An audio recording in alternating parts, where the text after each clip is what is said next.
In today's video, I'll walk you through how to contact dYdX support. To begin, open the dYdX interface. There are two ways to access the Help or Support section.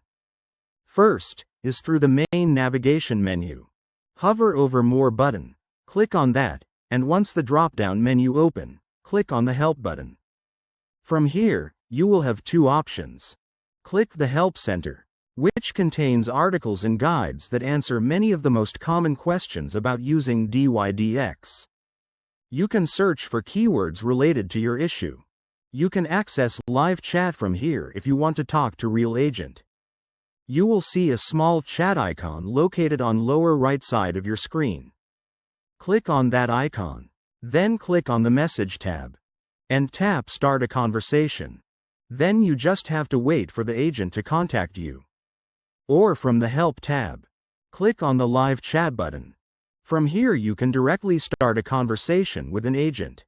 Again, just tap the Start a Conversation button, then just wait a little for the agent to contact you.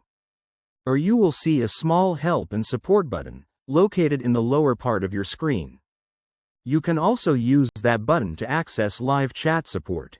A little reminder: make sure you do not reveal sensitive information such as your wallet recovery phrase, private keys, API secrets, or any personal security details. Those should never be shared with anyone. The support team may contact you if they need additional information or to provide updates on your case. Responding promptly can help speed up the resolution process. And that's how to contact dYdX support.